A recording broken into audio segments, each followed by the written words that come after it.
I've actually grown up loving the Dragon Ball franchise. I'm currently 20, and want to say I've been watching it for the past, I want to say 10 years. I think I started around the time when I first watched Dragon Ball Z Kai, when it was actually, you might not even remember this if you're young enough, but it was actually out on Nicktoons for a little while, which was actually very interesting. It came on and in like the prime time hours, so to speak, and it was the clean version of the franchise.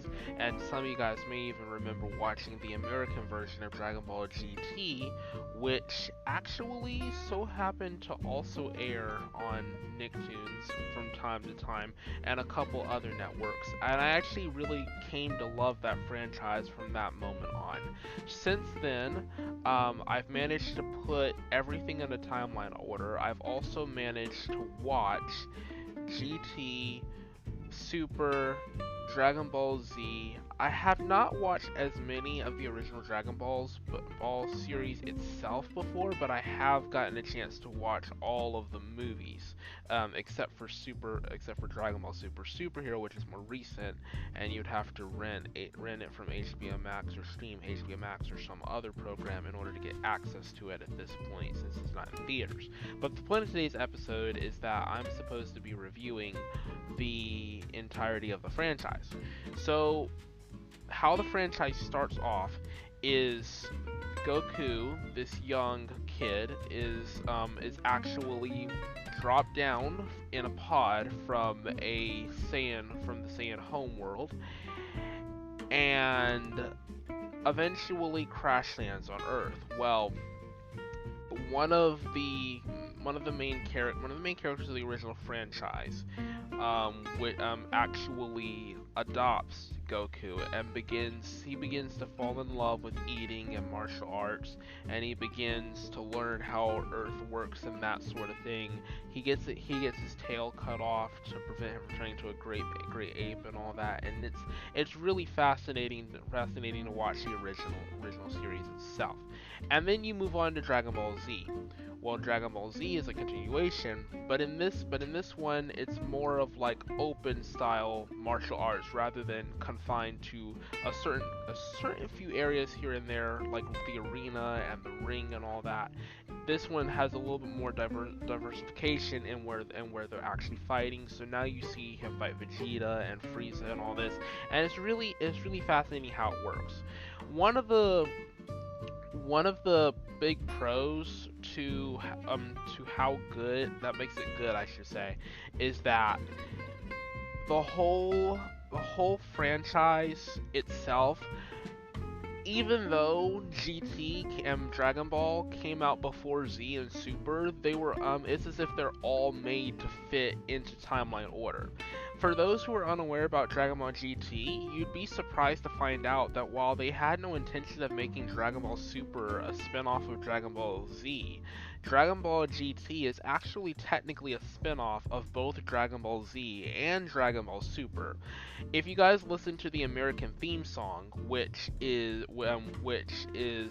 I would call one of the greatest rock / rap based theme songs of the animes that I've viewed so far. It actually, if you listen to the lyrics, in one of the lyrics, if you pay close attention, it says the tournament is over. Now this can be taken many ways, but this is when Goku is an adult and is turned back into a kid again. So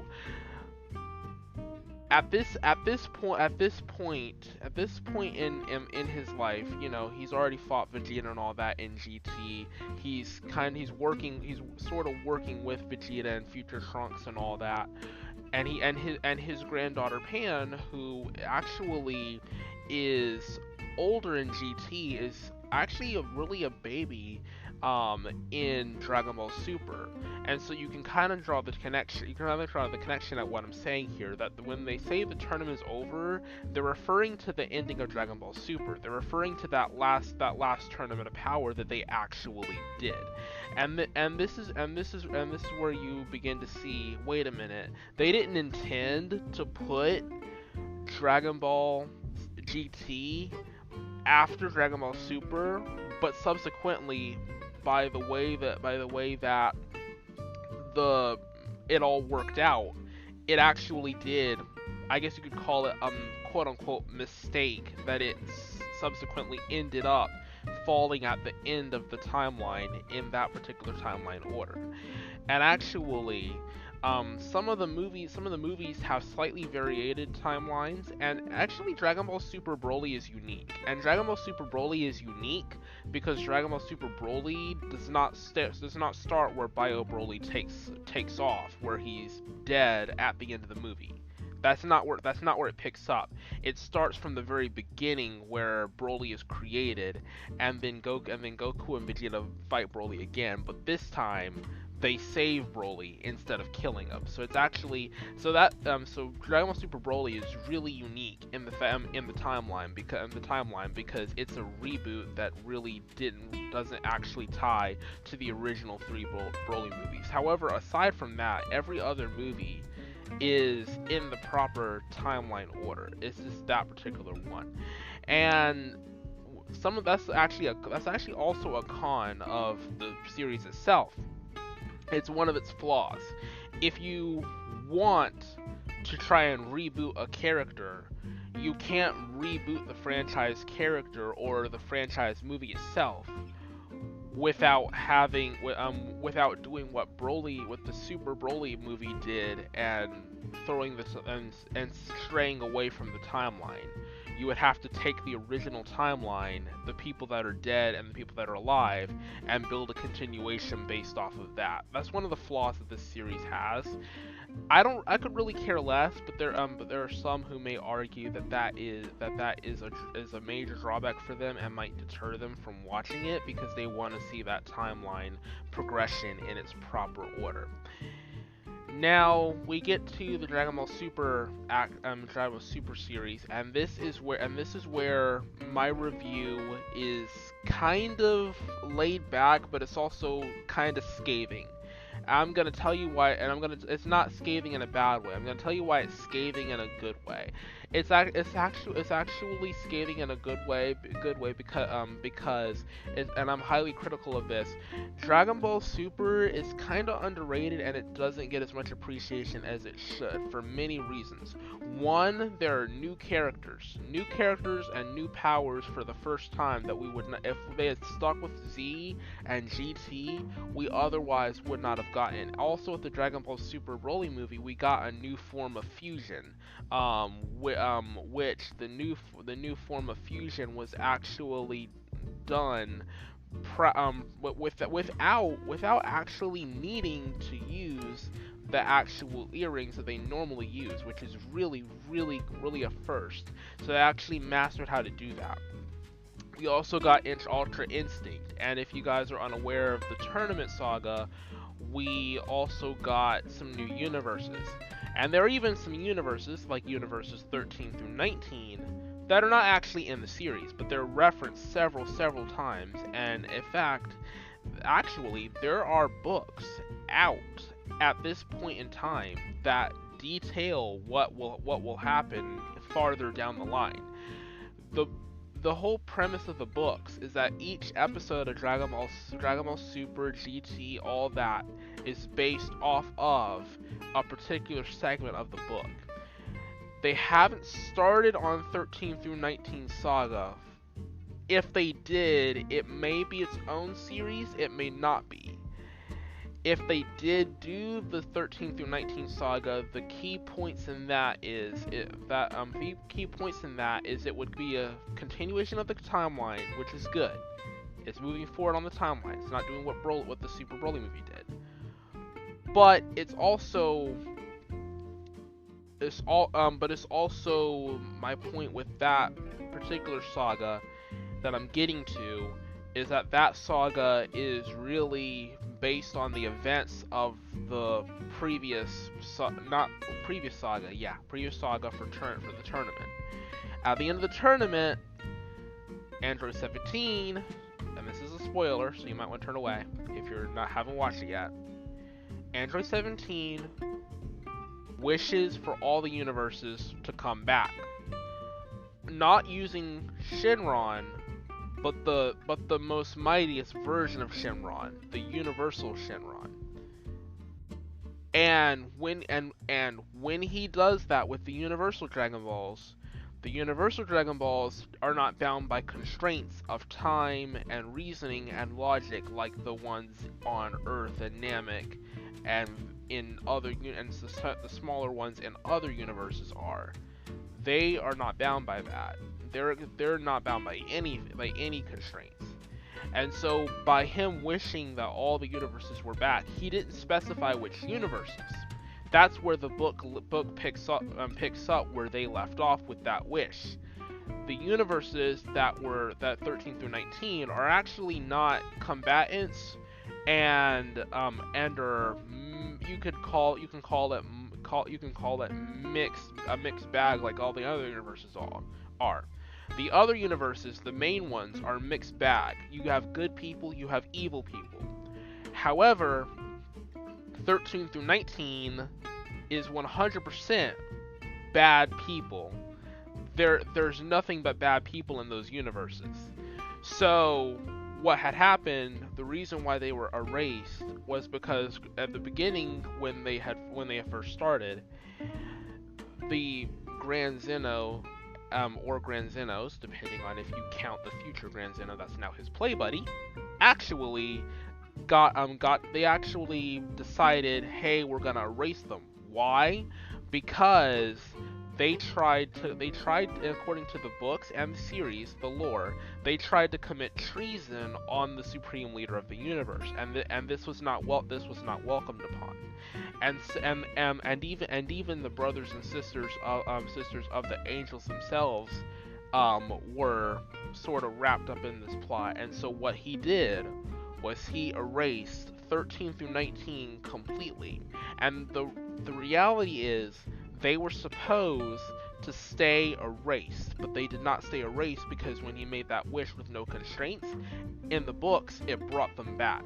And so now, all of the malicious universes are back out. And in one scene of the book, if you look at the pictures that are in the books, you can actually see Goku kind of chained up. This is really dark, and it gets darker from there because we find out in a surprise twist that, so another spoiler, so if you want to skip this part, it's only going to take me 4 seconds to spill it. You might want to skip now.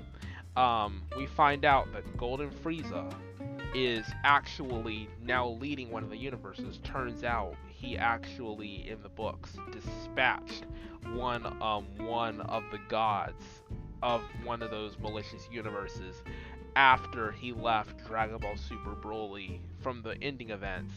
He had found his way to those universes, and that's how he rose to power as their lead destroyer. And so now, what's likely to happen is you have this 6, I would call it 6 or 7 stage boss encounter where you've got to beat where it's like the inverted spire in Destiny 2. You have to try and beat all these destroyers, and I feel like the series would kind of elaborate on that a little bit, but that's where my review of that is kind of scathing in a good way. It expands on the timeline, and the events that are included in those particular episodes. You really get a lot more power-ups, a lot more information as to what's going on in the future, past, all this other stuff. It really comes to light in that particular series. And so then we get our movies. And I know most of my stands have already watched the majority of the movies. If you have not watched the movies, then please go see the movies. The movies are outstanding actually. They are really outstanding. The movies, they're probably better than the series in many ways. Now, the live action movie, I have to say, it sucked bad. The cartoon movies were better. I'm gonna be blunt, the live action movie sucked. But there's a reason why the live action movie sucked, because the way that they did those characters and the storyline in that movie was so tampered from the original, so altered, that they altered it too much, and it basically ruined the movie. So the live action movie sucked, and I'm not the only one that feels that the live action movie sucked. I'm not the only one. The live action movie was terrible, but the cartoon movies are so much better. Dragon Ball Super Broly gets my over the top respect out of all the movies, not because of the timeline shift. I'm still upset about that, but I'm actually, it's the dynamics of the fighting. The dynamic audio, the dynamic animation of the fighting. And what that means is they took the audio from the fighting and took the animations and all that, and they really made it immersive and more in depth than the other movies. Like when you hear the punches in the movie, like instead of hearing the smack, you hear the smack, but it's like the after pitch of the bass in that smack. Like you're in spatial sound. If you have a subwoofer or like bass or whatnot, it's the movie itself that has that quality. Like you would listen to music in your car with bass, with rap music bass. It has that sort of quality to it that just makes it all around an immersive experience. You get really immersed in the fighting, especially when Broly and Gogeta go head to head. That was the selling point for me, and the animation. The animation was good. My favorite part of the animation was when they actually were fighting, and they were so powerful that they shattered space-time, and then he went to super blue mode, and he smashed him again, and then he smashed back into reality, just that quickly, like glass shattered, and they were back on the frozen planet again, which was very, very interesting. That was just something that I thought was very interesting with the animation on that. And they also did a nice job with kind of like the comic book style animation when he powered up inside the time loop that they broke into. You could see like the gray streaks, like it was like a comic book strip kind of look before it actually went back to the standard like movie picture look that it had. It was really interesting. It was really interesting actual thing that they did with that. So yeah, it was really fun. Alright, so anyway, that is my review for the Dragon Ball franchise. I hope to do more anime reviews in the future. Gotta get another laptop, but you know, because my laptop broke, I'm recording my desktop right now, but hopefully I will get around to that. If you guys have not already donated to the podcast, please consider donating, because it really helps out the podcast a lot. Now, I just literally broke something, so which I need to. I actually technically need to record my podcast when I'm out and about. So I don't know.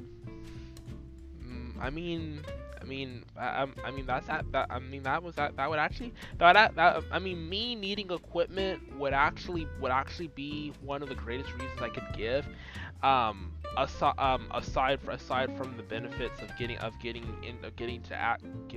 enter into donator giveaways and that sort of thing, which I do want to say that the giveaways that I have planned for this season, they're not exclusive to donators, but the donators who are supporters will probably get significantly better prizes when they do happen.